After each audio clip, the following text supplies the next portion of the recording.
তাপদাহের উত্তাপে বাড়ছে নিত্যপণ্যের দাম। বাজারে শাকসবজি সহ সব ধরনের পণ্যের দামই বাড়তি।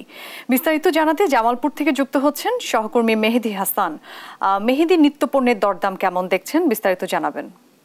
অরিন, আপনাকে ধন্যবাদ। আমি আপনাকে জানাতে চাই, বাইরের রোদ যেমন অগ্নিমূর্তি ধারণ করেছে, ধীরে ধীরে কিন্তু জামালপুরের যে সবজির বাজার রয়েছে সেটিও কিন্তু এখন অগ্নিমূর্তি ধারণ করেছে। আমি আপনাদেরকে আরেকটু বলতে চাই, আমি এখন অবস্থান করছি জামালপুর শহরের ফৌজদারি মোড় যে বাজার রয়েছে সেই বাজারটিতে।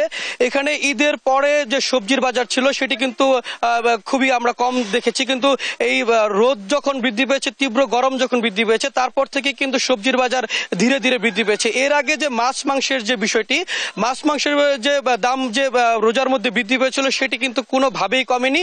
প্রতি কেজি মাংস 700 থেকে 750 টাকায় কিনতে হচ্ছে গরুর মাংস। এছাড়াও যে মুরগির বাজার রয়েছে সেটিও কিন্তু চড়া। আর মাছের বাজার প্রতি কেজিতে 50 থেকে 60 টাকা এবং প্রকার ভেদে কিন্তু মাছের এই ভেদে নাম ভেদে কিন্তু 70 থেকে 80 টাকা প্রতি কেজিতে বেশি নেওয়া হচ্ছে। আমি আপনাদেরকে আরেকটু বলতে চাই, যে বেগুন জামালপুরে উৎপাদন করা হয় সেই বেগুন কিন্তু আজকে থেকে 7 থেকে 8 দিন আগেও 20 থেকে 25 টাকায় মিলতো, সেই বেগুন এখন এই বাজারে মিলছে 70 থেকে 80 টাকায়।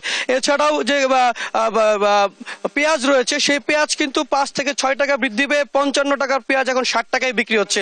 এছাড়াও যে সাজিনা রয়েছে সেই সাজিনাও কিন্তু এখন আগে পাওয়া যেত 70 থেকে 80 টাকায়, সেটি এখন 140 থেকে 150 টাকায় বিক্রি হচ্ছে।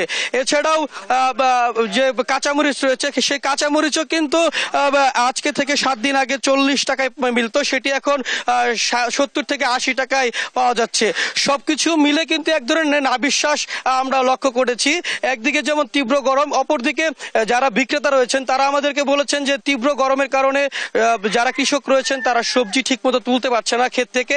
এছাড়াও অনেক সবজির যে গাছ সেগুলো কিন্তু মরে যাচ্ছে, যার কারণে প্রতিদিন দাম কিন্তু বৃদ্ধি পাচ্ছে।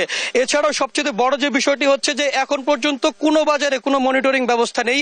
মনিটরিং ব্যবস্থা না থাকায় এক এক বাজারে এক এক ধরনের দাম নেওয়া হচ্ছে, যার কারণে জনগণের মধ্যে একটি চাপা ক্ষোভ বিরাজ করছে। জামালপুরবাসী আশা করছেন যে দ্রুত সময়ের মধ্যেই জেলা প্রশাসন মনিটরিং ব্যবস্থা করবেন এবং দ্রব্যমূল্য তাদের ক্রয় ক্ষমতার মধ্যে নিয়ে আসবেন। অরিন, এই ছিল জামালপুর থেকে সর্বশেষ বাজার পরিস্থিতির তথ্য। অরিন। মেহেদি, আপনাকে ধন্যবাদ। দর্শক, জামালপুরের নিত্যপণ্যের দাম দর জানাচ্ছিলেন আমাদের সহকর্মী।